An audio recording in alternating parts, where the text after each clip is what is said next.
The wind whispered through the pines like a secret being passed from one branch to another. Snow lay thick over the roof of the little cabin, muffling every sound and blanketing the world in a kind of frozen hush that felt older than time. The cabin had no electricity, no running water, and no neighbors for miles. It sat nestled at the end of a long-forgotten logging trail in the heart of the Bitterroot Mountains, surrounded by a sea of white silence and dark green firs. And it belonged to Edith. Edith was 72, wiry and stern in posture, but her face, lined and leathered by decades of mountain air, still carried the gentleness of someone who had loved deeply once. Her silver hair was always tied back in a loose braid that fell down her back like a streak of falling moonlight. She had come to the cabin 40 years ago with her husband, Sam. They'd built it together, a plank at a time, through 2 summers and 3 harsh winters. They had dreamed of a simple life away from the roar of cities and the burden of clocks. In this place, they could hear their own hearts again. But Sam had passed 3 winters ago. Cancer. It came quick and ugly. Edith had nursed him through it, through the pain and the gasps and the frailty, until one morning he just didn't wake up. And though she had every reason to leave the cabin after that, to move into town, to be near the children who never called, to live in a place with softer edges, she stayed. Because Sam was there. In the creak of the floorboards. In the way the wood stove clicked when it got too hot. In the spruce tree just outside their window that he had planted their second year together, now so tall it brushed the sky. This place was hers and his. And she would not abandon it. It was early December, and the snow had just begun its yearly siege of the high country. Already 3 feet deep in some places, and more coming with the next storm. Edith had just come back from her monthly trip to town the day before, her sled loaded with canned goods, flour, coffee, kerosene, and all the things she needed to last until January. Her joints ached from the cold, and she moved slower than she used to, but her hands were still strong as she stacked firewood in the corner and ground coffee beans with the old crank mill. That evening, she wrapped herself in her wool shawl and lit the oil lamp beside the rocking chair. The old floorboards moaned beneath her as she settled in with her book. Outside, the wind howled low and steady like a wolf pacing the tree-line. Then, somewhere deep in the night, something knocked. Not a polite knock. Not a person's knock. It was a thud. Heavy. Followed by a creak of wood under pressure. The cabin door trembled in its frame. Edith sat bolt upright in the rocking chair, heart pounding. Her hand instinctively reached for the old hunting rifle leaning against the hearth. She hadn't fired it in years, but she knew how. Her ears strained into the silence. Another thud. This time to the left of the door. A scratching, maybe. Or a paw dragging down the boards. She blew out the oil lamp. Darkness wrapped around her, complete and still. And then, silence again. Minutes passed. Maybe 10. Maybe 30. She wasn't sure. The fire popped once, and she flinched. Finally, moving slowly, she crept to the window, drawing back the heavy curtain by a sliver. There were tracks in the snow.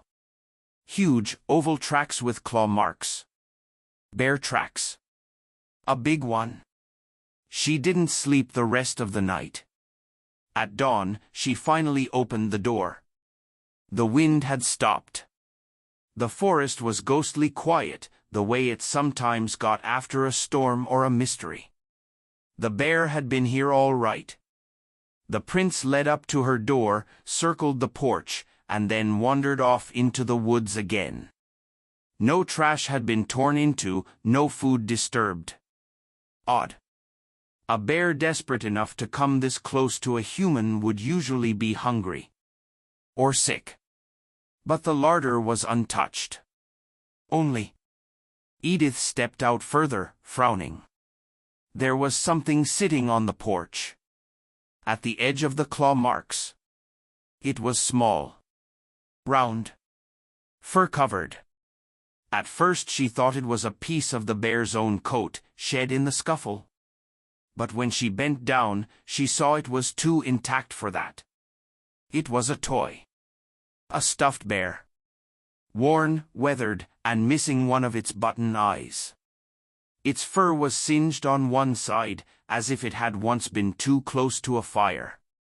It looked like something a child might carry around until the seams gave way and stuffing peeked out.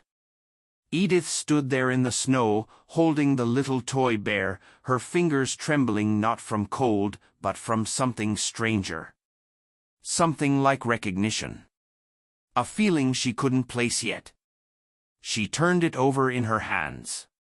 There was no tag, no mark, nothing to say where it had come from. The bear had come in the night, left no damage, took no food, and left this behind. She didn't understand it. Not yet. But something about the silence that morning felt different. Like the forest had taken a breath and was waiting to exhale. And somewhere in her chest, beneath the layers of grief and solitude, something small and old began to stir. The stuffed bear was no ordinary toy. Edith couldn't explain why, but holding it felt like finding something she hadn't realized she'd lost. Its fur, though matted and threadbare, was soft in a way that triggered something deep in her muscle memory, the way her fingers used to curl around soft baby blankets, or the fuzz of her late husband's flannel collar during a long hug in winter. It carried warmth in the cold, though its body had been stiff from frost. She brought it inside, wiping off the snow with an old towel she used for kindling. The fire had burned low in the hearth, but she fed it more logs and stoked the flame before settling the toy on the corner of the hearthstone, right next to the little iron kettle. The stuffed bear sat there like it belonged, like it had always been part of the cabin. That unsettled her more than she expected. Things don't just appear in your home. Not unless someone brings them in. Or something. She moved slowly, her back aching with the sudden stiffness of being outside in the cold too long, and poured water into the kettle to boil. Coffee would help clear her head. The routine of it, scooping the beans, grinding them, setting the kettle at the right angle to catch the flame, helped keep her thoughts from spiraling. But that didn't stop her from glancing at the toy every few moments. That morning, she didn't eat much. The cold had killed her appetite, and the strange nature of the bear's visit kept her from her usual rhythm. She sat by the window after breakfast, her old field binoculars in her lap, scanning the tree line for movement. Nothing. No fur, no motion between the branches, just the crisp, still air of post-snow silence. But the paw prints, she'd followed them for about 20 paces earlier, they had headed straight into the woods behind the house, toward the gulch that led into the higher elevations. That path led nowhere. Just old-growth forest, thick brush, and deeper snow. There was nothing back there for miles. Except memory. Sam used to hunt that way. Not for sport, but for survival, elk, in lean years. He'd tracked animals through that same gulch more times than she could count. She could almost hear his voice, look for what doesn't belong. That's how you find the story. He had taught her how to read the forest like a book. But the tracks she saw now, they didn't make sense. No scuffle. No urgency. The bear had walked right up to the porch, circled twice, sat for a while, and left a toy. Why? She got up and went to the hearth. The little stuffed animal stared up at her with its one remaining button eye. It wasn't sinister. It wasn't even sad. But it looked like it remembered something. Something old. Something important. That afternoon, Edith wrapped the bear in a cloth napkin and placed it inside a small basket by the fire. It felt wrong to just leave it out. The cabin was quiet except for the wind brushing against the eaves and the low hiss of the logs. She cleaned. Not because the cabin needed it, she was already meticulous, but because motion helped her think. She polished the window panes. She reorganized the spice rack. She even scrubbed the old claw marks on the front door, though they wouldn't budge. By the time the sun began to sink again, painting long lavender streaks across the snow, she realized she hadn't even opened her book all day. Her thoughts wouldn't settle. She picked up the toy once more and turned it over. Then she noticed it, a faint seam at the back of the bear's neck, different from the rest. Sloppier. Not factory-made. Someone had sewn it up, hastily. And beneath that, she felt a bump. Not stuffing. Something harder. Deliberately placed. She fetched her mending scissors. "Just a peek," she said aloud, surprising herself. Her voice sounded strange in the cabin, like a song played in a long empty room. With careful hands, she snipped the seam open. Inside, folded tightly into a ball the size of a walnut, was a piece of cloth. Linen, frayed. She gently unfurled it, and a second later, gasped. It was a handkerchief.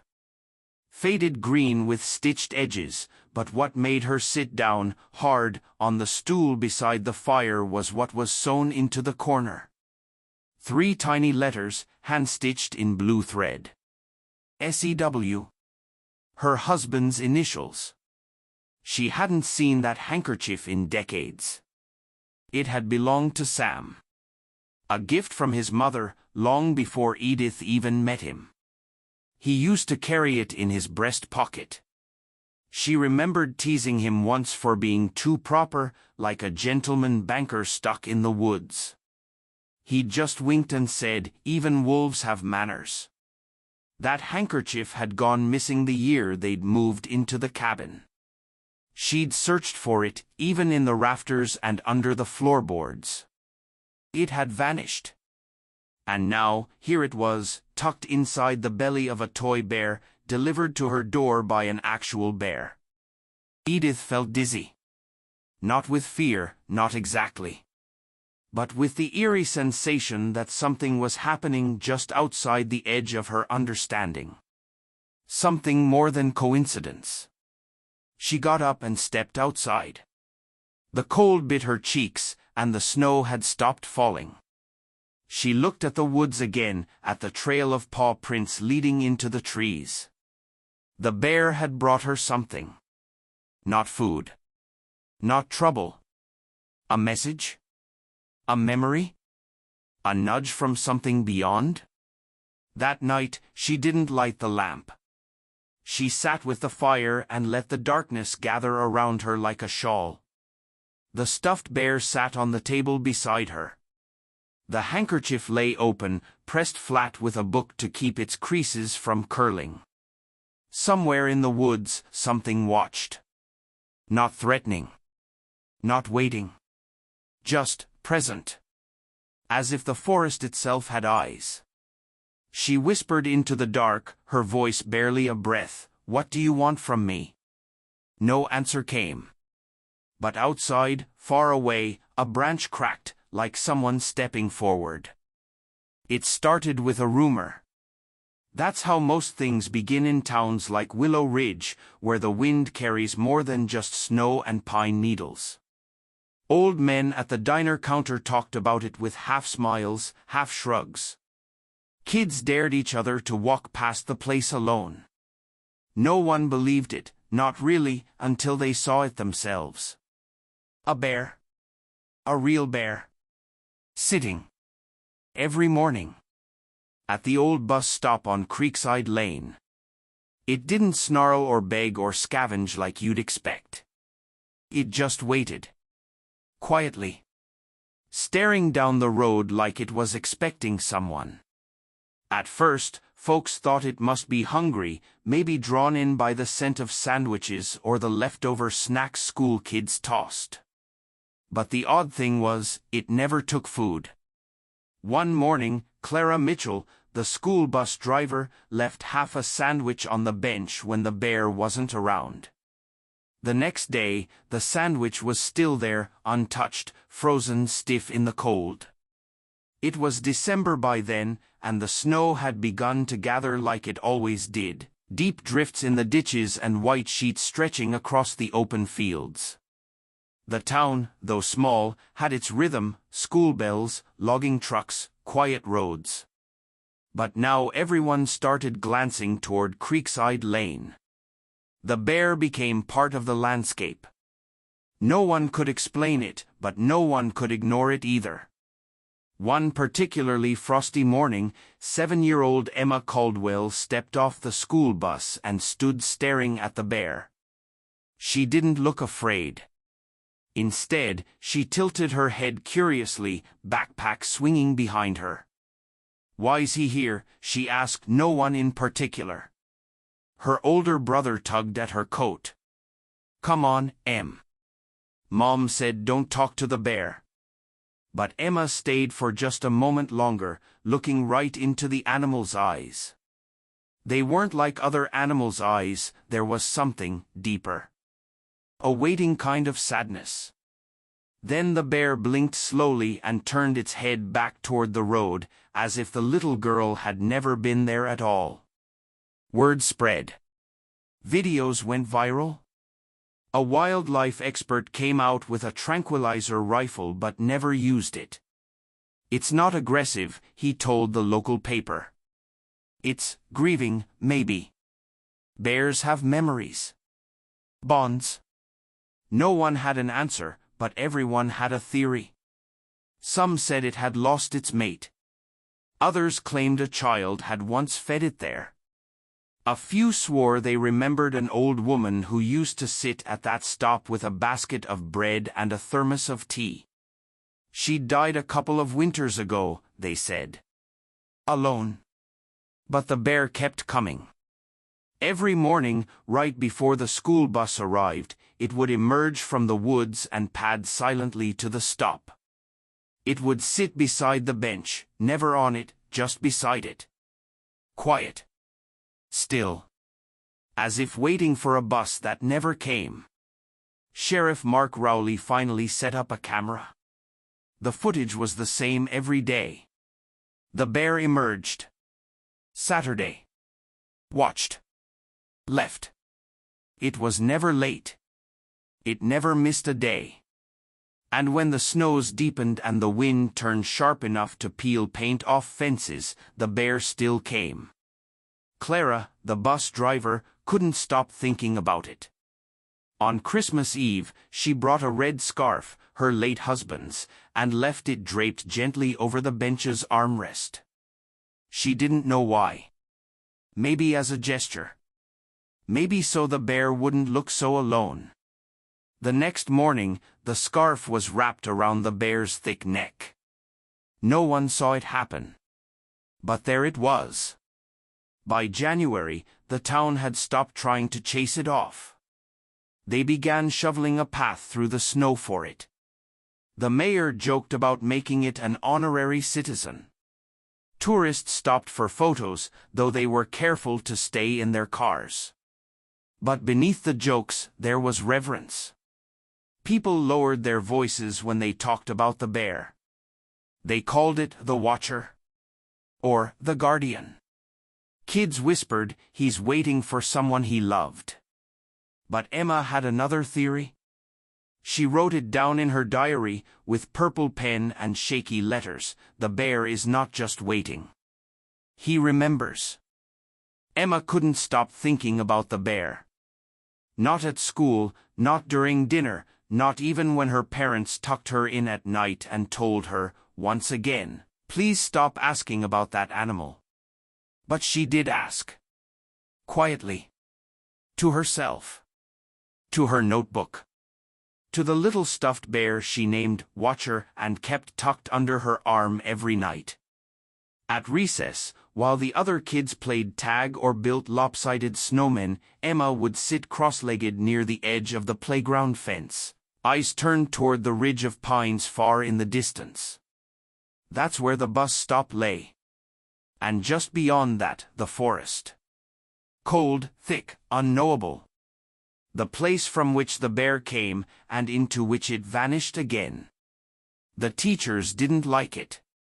They thought it was unhealthy, her staring like that. But Emma wasn't scared. Not even a little.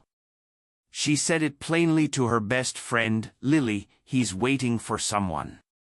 I think it's a promise. Maybe someone didn't come back."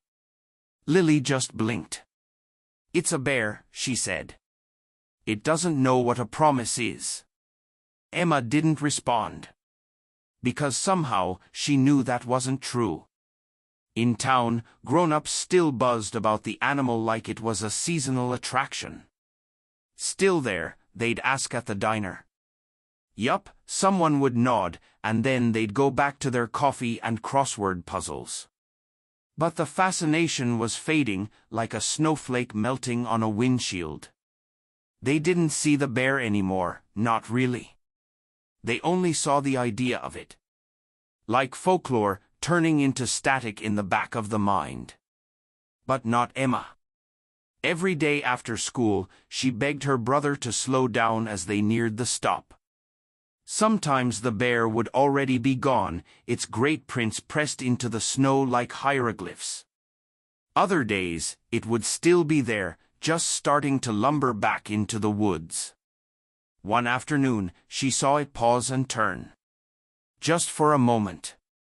Its deep eyes landed on hers, unreadable and dark, and then it vanished again into the thickets. That night, she wrote in her diary again, "I don't think he wants to leave. I think he's afraid if he does, he won't find his way back. Or maybe she won't know where to find him." "Who's she?" her mom asked, folding laundry nearby. Emma blinked. She hadn't meant to say it out loud. "The person he's waiting for." Her mom looked up, gently. "Honey, bears don't wait for people. That's not how they work." "But this one does," Emma whispered. The next morning, something happened. The bus arrived early. It almost never did. Clara's voice was crisp as always when she greeted the kids, but her eyes were troubled. "Stay inside the bus this morning," she warned, "the bear's not at the bench today." The murmurs started. Had it gone? Had it finally wandered off to find a den and sleep off the winter? But it wasn't gone. Emma, who always sat by the window, saw it first. The bear wasn't at the stop because it was in the road. Standing. Still. Right where the forest met the edge of the highway. Its massive body silhouetted against the rising sun, steam curling from its nose in the cold. It looked anxious. Not angry. Not aggressive. But as if something had changed. Emma pressed her face to the glass. The bear wasn't watching the bus anymore. It was watching the forest. Its body trembled slightly. Like something was coming. Or maybe, like something had left. Then, just as silently, it turned and bounded back into the trees. That was the last they saw of it that day. That night, a storm hit. Fierce, loud, and sudden. Wind lashed against rooftops, and snow came down in thick, slanted sheets. Power flickered in some houses. Trees groaned. And somewhere deep in the woods, something howled. Not the bear. This was sharper, higher. Lost. In the dark, Emma woke with a start. She pulled back the curtain. The trees swayed wildly under the weight of wind and snow. But nothing moved on the street. No people. No animals. Just silence beneath the storm. except for the faintest sound.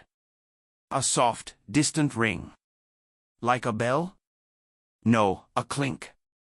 Repeating. Steady. And then gone. The next morning, school was cancelled. Power lines were down near the highway. Trees had fallen.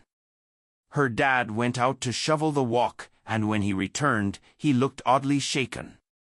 "There are tracks," he said slowly. "At the end of the street." Emma looked up from her cereal. Bear tracks. Not just bear. Something smaller. Four-legged. And dragging something. I think it was a sled. He shook his head, trying to laugh. Probably some neighborhood kid playing explorer. But Emma wasn't so sure. She rushed upstairs and wrote again in her diary, "The bear went to find something. Or someone." I think he finally heard her. The rain had softened to a steady drizzle, painting the town in glistening streaks of silver. Water pooled at the edges of the sidewalk and dripped rhythmically from the rusted overhang above the old bus stop. The pine trees nearby gave off a strong, earthy aroma, soaked through, their branches heavy with droplets. On that quiet afternoon, the town's residents moved more slowly, huddled under umbrellas, their footsteps muffled against the soaked pavement. But the bear remained at the bus stop, as it had every day. Nobody quite knew what to do anymore. Some days, the bear came and went before the afternoon bus even arrived. Other days, like this one, it sat still as a statue, watching the road, waiting. People had stopped treating it like a spectacle. The awe, the photos, the excitement, that had long worn off. What replaced it was something more complicated: pity, fear, curiosity, grief. The bear wasn't aggressive, hadn't so much as grunted at a passerby. But its eyes, they had weight. Today, the 3:15 p.m. bus rolled up, its brakes hissing as it slowed before the shelter. The driver, Charlie, had been doing this route for over 2 decades. He knew every face that usually got on. But this bear, this enormous creature soaked in the downpour, sitting politely like a commuter, he still didn't know what to make of it. Charlie leaned forward, wiped the fog from the inside of his windshield, and watched. The doors opened with a groan. A gust of wet wind blew through the bus, rustling newspapers and making the elderly lady near the front clutch her coat tighter. The bear didn't flinch. It turned its head slightly, as if waiting. But it didn't move. A moment passed. Then another. Inside the bus, a few passengers whispered nervously. A young boy with a blue backpack pressed his face against the window, watching the bear with round eyes. "Is it going to get on?" he asked his mother, half excited, half afraid. She didn't answer. Then, an older man stepped off the bus, his umbrella crooked with age. He paused right in front of the bear. "You're still here," he muttered, more to himself than the animal. "Waiting for someone?" His voice cracked with an emotion he didn't expect. The bear turned its head, met the man's gaze, and blinked slowly. There was no growl, no movement, just that quiet exchange. Word had spread in town that the bear wasn't just randomly showing up. A few people said it had belonged to someone who lived nearby, an old woman who used to feed it during the harsh winters. Others claimed they saw her sit on that very bench, years ago, the bear by her side, just like this. It sounded like folklore, something people wanted to believe. But no one had ever been able to confirm it. And still, the bear came. Charlie leaned out of the driver's window. "You coming aboard today, big guy?" he called, half joking. The bear's ears twitched, but that was all. After a beat, the bus driver sighed, and the doors wheezed closed. The vehicle lurched forward, splashing through puddles as it pulled away, leaving the bear behind, alone again. People had started calling it the waiting bear. A name that stuck more out of quiet respect than humor. Animal control had been called months ago, but after multiple failed attempts to approach or relocate the bear, each time resulting in the creature disappearing before they arrived, the town stopped trying. They understood, in the way people do when something unexplainable takes root in their lives, that maybe the bear had earned its place here. The rain picked up again, harder this time. The bear stayed, water sliding down its thick fur, collecting in little streams around its large paws. It never begged. Never foraged. It didn't even look particularly hungry. People began to bring scraps out of habit, a sandwich left on the bench, a thermos of soup set gently on the sidewalk. The bear rarely touched them. A little girl, maybe 7, walked up to the edge of the shelter holding a piece of bread in one hand and her father's finger in the other. She hesitated, staring at the bear. "Why is it sad?" she asked, so softly it barely cut through the rain. Her father crouched beside her. "I think it's waiting for someone it loved." The girl thought for a moment, then stepped forward, holding out the bread with trembling fingers. The bear didn't move. After a moment, she set it gently on the bench and took a step back. "Don't be sad," she whispered. "Maybe they're coming on the next bus." That evening, the bear finally rose and walked away, disappearing into the woods as it always did, quiet, deliberate, dignified.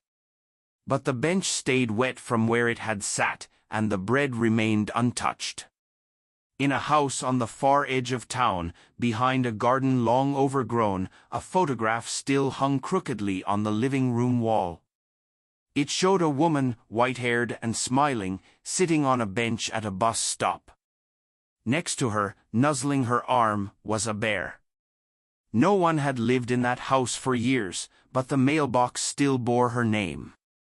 And in the town library, the local newspaper's archives held a story from a decade ago. "Widow befriends bear during record winter snowfall."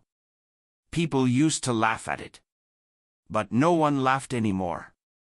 The bear would return tomorrow. And the next day. And the day after that. Rain, snow, heat, it didn't matter.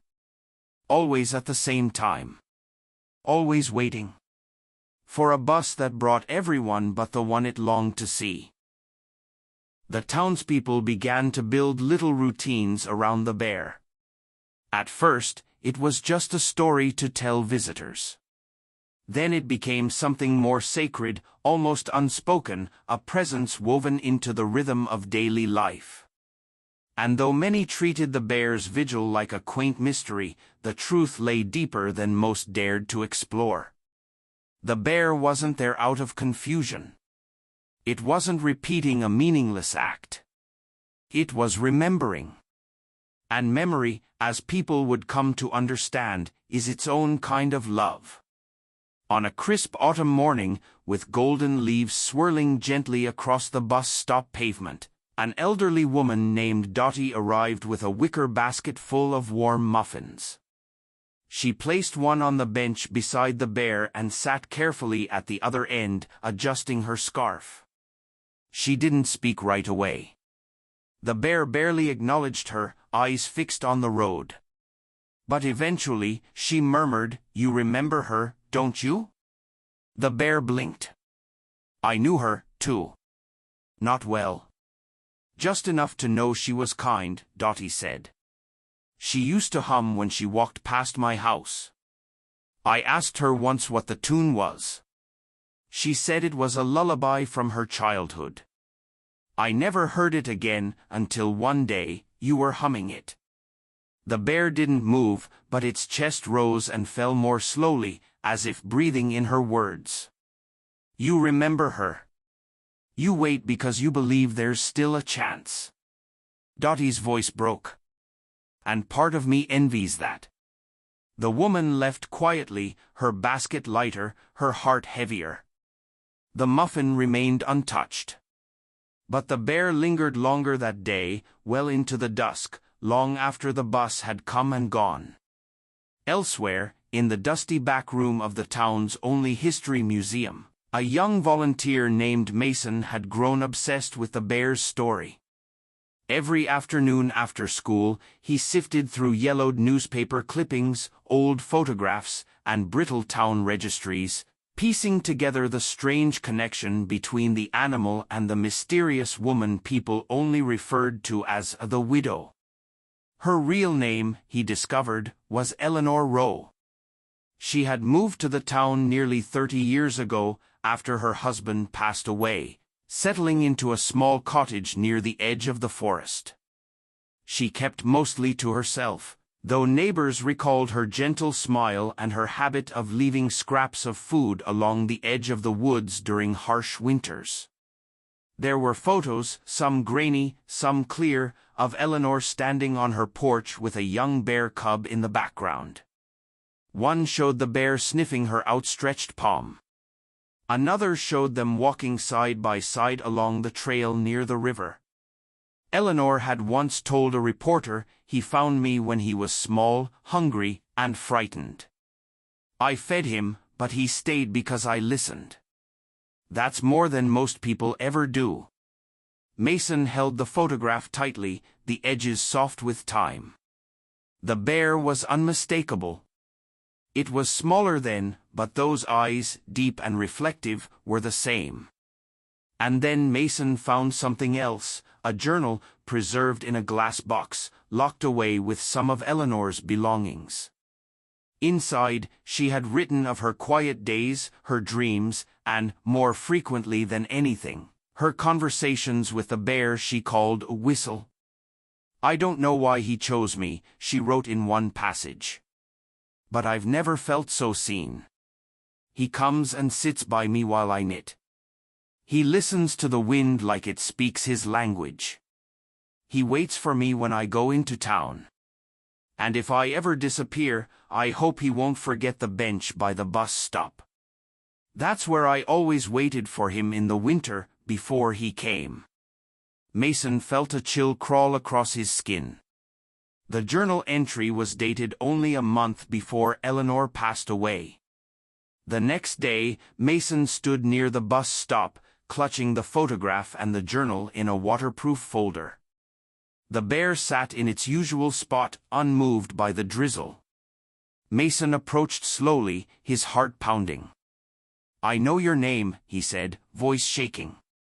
"Whistle." The bear didn't turn. But it twitched slightly. Mason crouched down, showing the bear the photograph. "She called you that. She waited for you before you ever waited for her. Did you know that?" There was no reply, of course. But the bear stood up, not to leave, but to turn fully toward the boy. Its gaze lowered, meeting Mason's with impossible depth. In that instant, Mason didn't feel like he was looking at an animal. He felt as if he stood before something ancient, grieving, patient. Something that had been waiting not just at the bus stop, but inside time itself. Mason whispered, "She remembered you. And now I remember both of you." From that day forward, Mason made it his mission to preserve Eleanor's story and the bear's. He convinced the museum to put up a small outdoor plaque at the bus stop, in memory of Eleanor Rowe and the one who waited. Visitors began to come. Some brought flowers. Others left notes. One little boy left a wooden bear figurine, carved by hand. The town that had once seen the bear as a curiosity began to see it for what it truly was, a monument of memory. The bear came, still, every afternoon. And though it never accepted food or made a sound, its silence began to speak louder than anything else. The bench wasn't just a bench anymore. It was a promise. A woman named Laura, who had lost her own husband years ago, told her children, "That bear, It teaches us not to forget. It waits, even when the world moves on. And somewhere, in the quiet woods, the echo of Eleanor's lullaby floated on the wind. Not sung, but remembered. Not forgotten, but kept. They say that grief is a shapeshifter. It appears in many forms, sometimes loud and angry, sometimes quiet and persistent like the wind that never stops brushing against your skin. For the bear, it had taken the form of stillness. Every morning, he came to the same bus stop, never snarling, never scavenging, just waiting. The town, which had once whispered tales of fear about him, now whispered something else entirely: compassion. Children walked by slower than usual, eyes wide and curious. Some parents tugged them along quickly, still uncertain about letting their kids near a full-grown bear. But others began to stop. A man who ran the bakery across the street began leaving out a small piece of rye bread every morning on the bench. He never tried to touch the bear. He didn't speak. He just nodded once and walked away, the way you might nod at a gravestone or a fading photograph on a mantel. One rainy afternoon, a woman in her 70s came hobbling down the road with a cane. Her shawl was soaked through, and the hem of her long skirt was dark with mud. She approached the bench, her movements slow but deliberate. She sat beside the bear, not close, but not afraid either. From her tote bag, she drew a small silver locket, then opened it. The photo inside was worn, its colors faded by time. It showed the same woman, only younger, standing beside a little girl who held a tiny bear cub in her arms. The bear's fur was unmistakably the same rich brown. The girl's eyes were wide with joy. "I remember," she whispered, more to herself than to the bear. "You were just a ball of fur when Eleanor found you."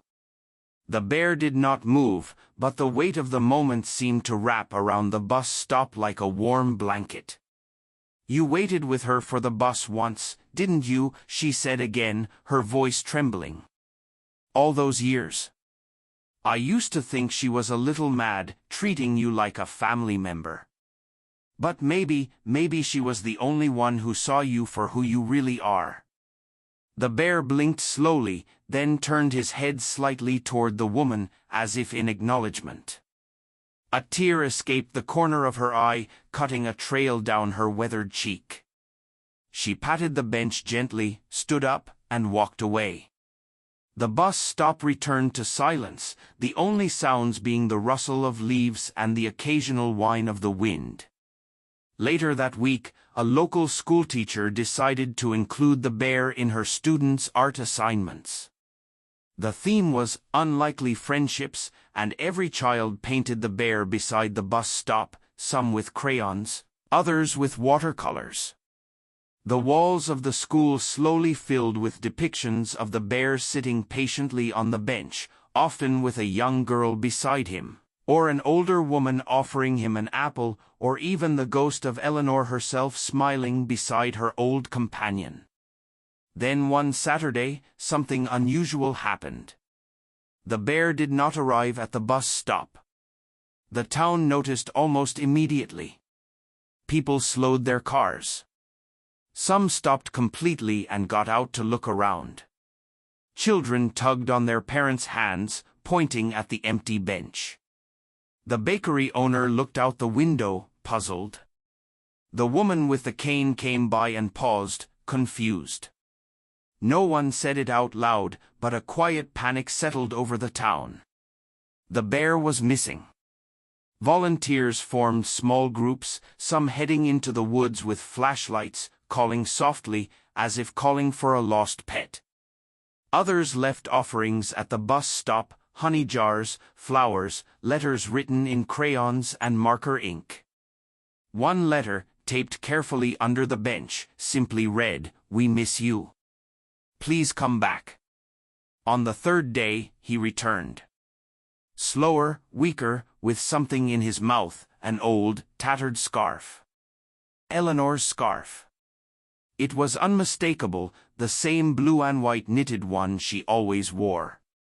The townspeople gathered in silence as the bear dragged himself onto the bench, curled up slowly, and placed the scarf beside him. His breathing was labored, but he was calm. The woman with the cane arrived soon after, eyes wide and glassy. "You brought her back," she whispered. The local vet, who had once specialized in wildlife before switching to domestic animals, knelt down nearby, unsure what to do. He wasn't there to capture the bear, no one was, but he needed to be sure the animal wasn't in pain. But the bear didn't growl. He didn't shift. He just looked at the scarf, then at the bench, then closed his eyes. That night, a light snow began to fall, even though the forecast had predicted dry skies. People lit candles around the bus stop and shared stories of Eleanor, how she taught piano lessons from her porch, how she used to hum lullabies even when walking through the grocery store aisles, how she once rescued a bird with a broken wing and kept it in her pocket until it could fly again. The bear didn't return the next day, nor the next week. But he had left something behind. Not just the scarf, but a memory, a legacy. The town petitioned to rename the street the bus stop sat on. It was now called Eleanor's Way. And beneath the bench, a small bronze plaque was placed. To the one who waited, and the woman he never stopped waiting for. Years passed. Children grew up with the story. Artists from outside the town began to visit and paint murals. Tourists came, curious about the tale of the loyal bear. But for those who had lived it, who had seen the creature wait day after day, the story wasn't about spectacle or wonder. It was about love. The kind that doesn't ask for anything in return. The kind that waits. The morning after the forest had whispered with wind and frost, Claire bundled up in 2 scarves and a coat too thick for comfort. She hadn't slept well. Every time she closed her eyes, she saw the bear, not wild and snarling, but gentle, oddly still beneath the bus stop sign, like someone waiting for a miracle. So she brought with her a thermos of warm oatmeal and a folded blanket, and trudged out into the chill, just in case. When she reached the stop, the bear was already there. He was sitting as before, upright, ears forward, eyes scanning the road like a commuter. But his body looked heavier today, wearier. Claire crouched at a distance and gently placed the oatmeal down. She whispered soft things into the air, not expecting him to understand but hoping he might feel it anyway. She backed away slowly, and to her surprise, he stood, ambled over, and, very carefully, touched the thermos with his nose before nudging it upright with one paw. Then, delicately, he licked around the top. Claire's heart squeezed. He was hungry, yes, but it wasn't just the food. She saw the grief in his posture now, the hollow focus in his eyes. Whatever brought him here day after day, it wasn't instinct. It was memory.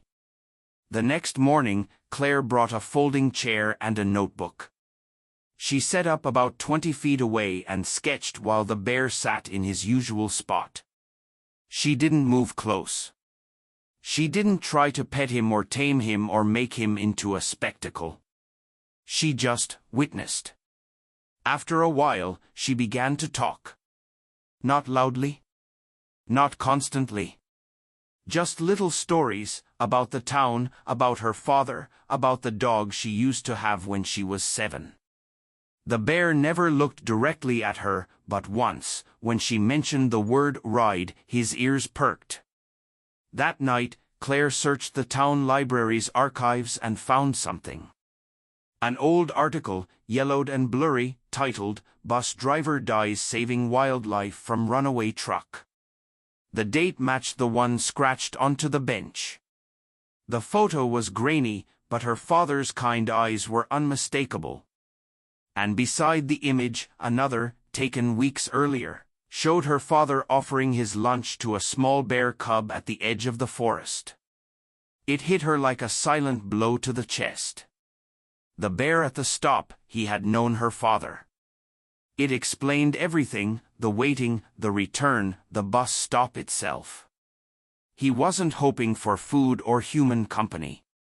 He was waiting for someone who'd once made him feel safe, someone who used to pass through this very road, daily, at the wheel of a big yellow vehicle that always stopped and always smiled.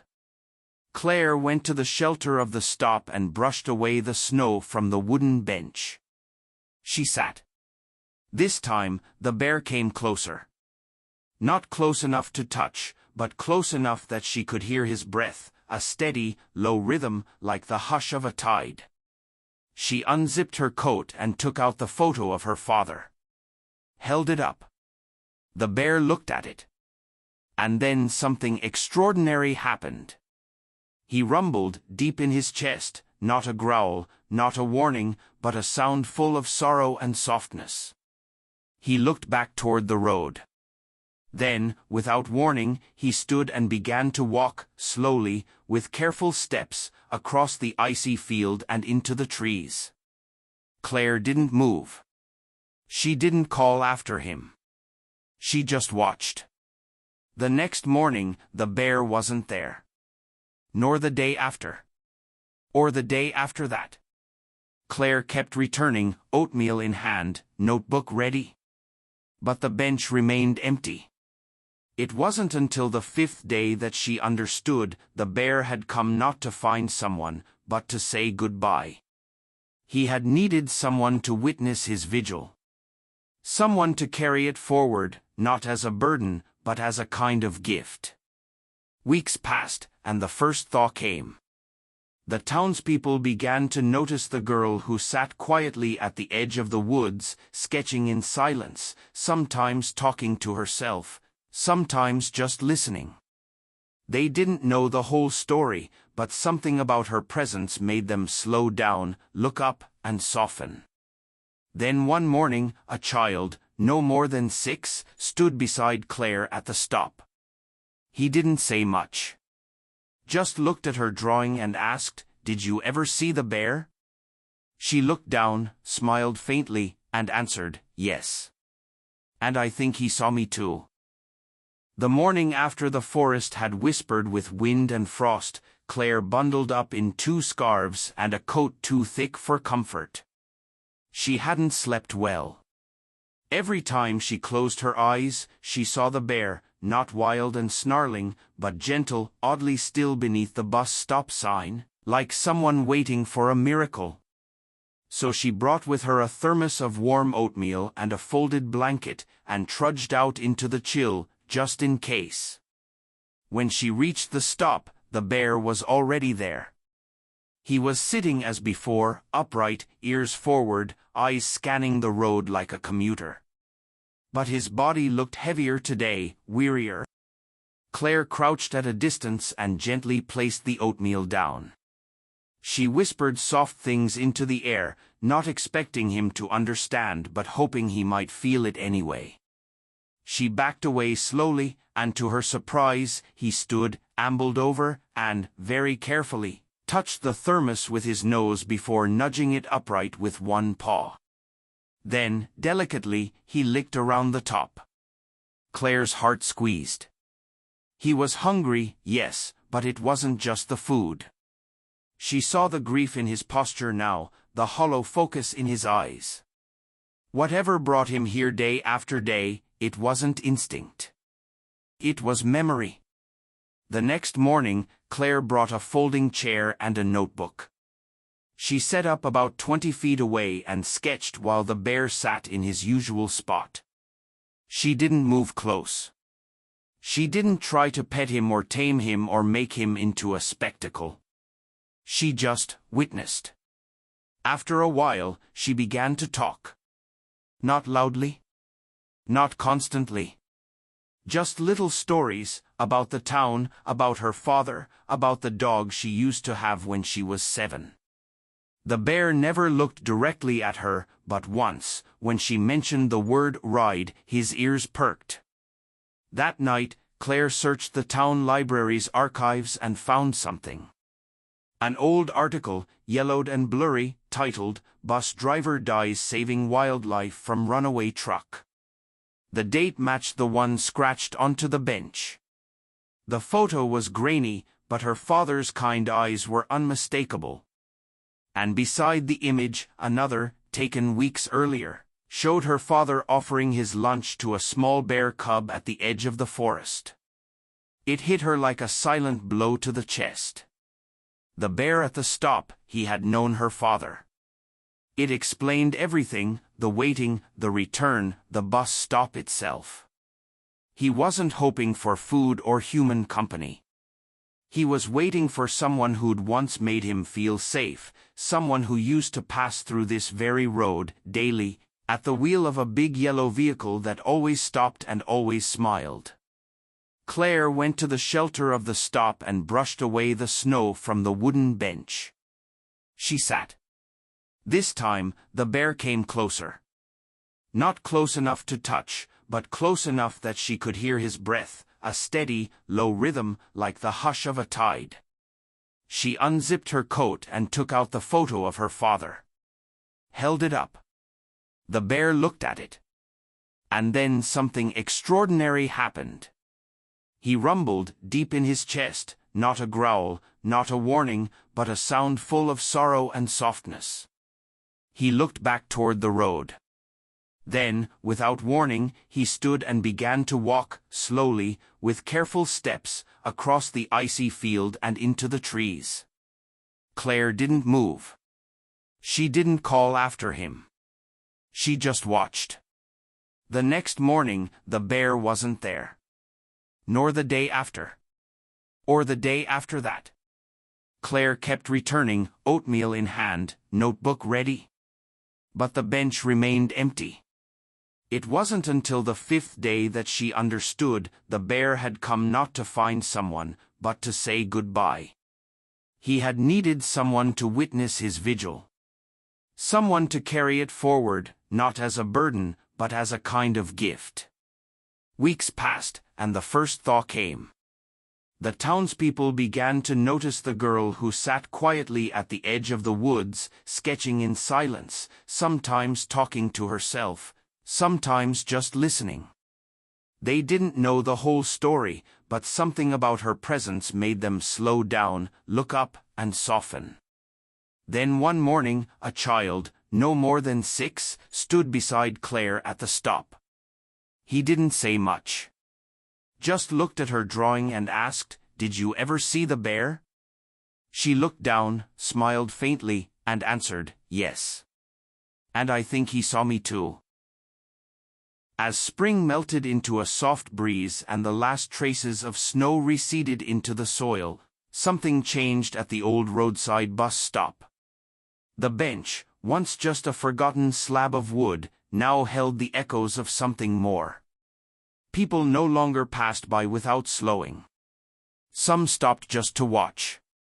Others brought a thermos of tea, quietly sitting in the stillness, as if expecting him to return. But the bear no longer came.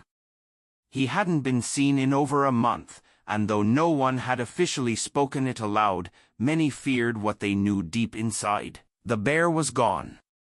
But that didn't mean he was forgotten. The woman who ran the bakery down the road started leaving out her leftover bread crusts each evening, laying them gently near the bench the way one might leave flowers at a grave. Children on the school bus would press their faces to the glass, whispering to each other about the bear who had once waited right there. Some claimed to have seen him once, others knew only the stories told by older siblings or their parents. But all of them, in one way or another, believed. The park ranger who had watched the bear for months kept visiting too. He would drive out after his shift ended, lean against the truck door, arms crossed, staring at the spot where the animal once sat so still, eyes searching the horizon like a sentinel. It wasn't a part of his route anymore. No official duties tied him to the bench. But something unexplainable made him return again and again.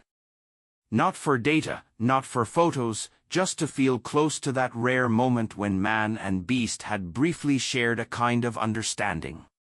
Then came the first thunderstorm of the season. Dark clouds rolled in over the hills and the winds howled through the trees. At the bus stop, the old wooden sign creaked on its rusted hinges, flapping violently until a final gust ripped it free. The bench stood exposed, rain pooling on its surface, the place once kept warm by thick fur now cold and slick. But someone had placed something new there, an old photograph, sealed in a weatherproof frame.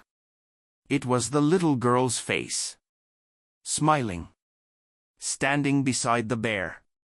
A blurry, beautiful snapshot that somehow survived through it all. The story, like all good stories, had grown beyond its origins.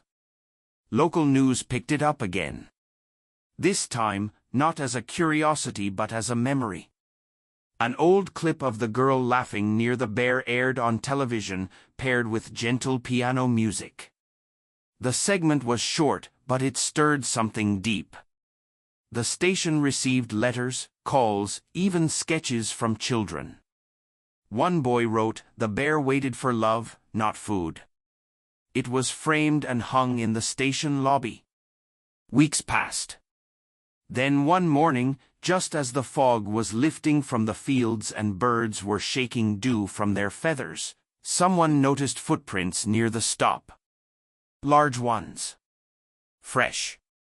They led down from the trees to the bench and disappeared again toward the woods. No one saw the bear himself, but the message was clear: he had returned, even if only briefly. Not to be seen. Not to be fed. Just to remember. The mayor, after gentle lobbying from residents, officially named the spot Memory Hollow. A small plaque was installed beside the bench. It read, "He waited. And in waiting, he taught us to see." But even more touching than the plaque or the attention was what happened next. A young boy, no older than 10, began waiting at the stop every Sunday morning. He wore a little wool cap and carried a worn notebook. He never rode the bus. He simply sat and wrote. When asked by curious passers-by what he was doing, he'd answer with a shy smile, "I'm writing letters to the bear." Eventually, the town put up a mailbox. It was shaped like a honey pot, painted gold and brown. Kids would place folded notes inside, drawings, questions, poems. Did it hurt to lose her?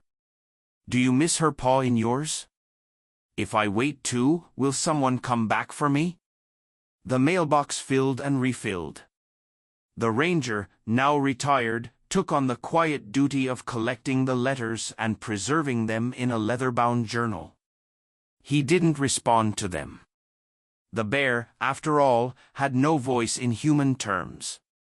But in a way, the letters were answered in every gesture of kindness, every moment of quiet waiting shared by those who came and sat at the bus stop.